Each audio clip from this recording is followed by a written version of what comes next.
Prince Harry arrives for first face-to-face meeting with Charles in 16 months as they put rift aside over cancer shock. Prince Harry has arrived for his first face-to-face meeting with Charles in 16 months, as they put their rift aside over the monarch's cancer shock. The Duke of Sussex has just arrived at Clarence House after catching a flight from LA to be with Charles as soon as possible. He landed at Heathrow this lunchtime after flood warnings and stormy weather in California reportedly delayed his travels. A convoy of 2 black SUVs took the prince from the airport's VIP Windsor suite to the royal residence. Harry is not believed to have met his father face-to-face since the late Queen's funeral in September 2022. The prince did not see his family after the coronation on May 6, despite going to Buckingham Palace. And he and Charles did not see each other on Harry's last visit to the UK on the anniversary of the Queen's death last September. Charles was in Balmoral at the time, and a reported diary clash stopped them meeting. In the past hour, a helicopter has also landed in the Buckingham Palace gardens. It is not yet known who is on board or what the purpose of the helicopter's landing is. Charles personally told Harry about his cancer diagnosis in what is understood to have been a warm conversation over the phone. It is not yet known where Harry will stay while visiting Charles in the UK. Last year, Charles ordered Harry and Meghan to vacate Frogmore Cottage, their home in Windsor. The Sussexes now reportedly need a formal invitation to be able to stay with the royals on protected property. When Harry returned to the UK for a charity event on the anniversary of the Queen's death last September, his request to stay on the royal estate was refused. Harry instead stayed in a hotel on his trip to present the annual Well Child Awards in London. He had reportedly asked to stay at Windsor Castle, letting him visit the Queen's tomb at St. George's Chapel.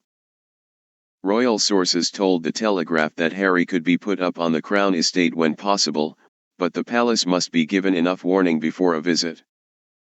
Charles is reportedly keen for Prince Andrew to move into Frogmore Cottage after Harry and Meghan handed over the keys.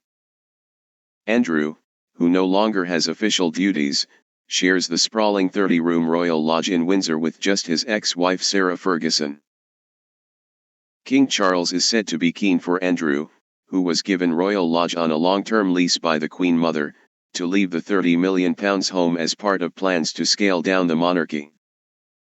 But Andrew has forked out £7 million of his own money for roof repairs, and is allegedly refusing to move out for them.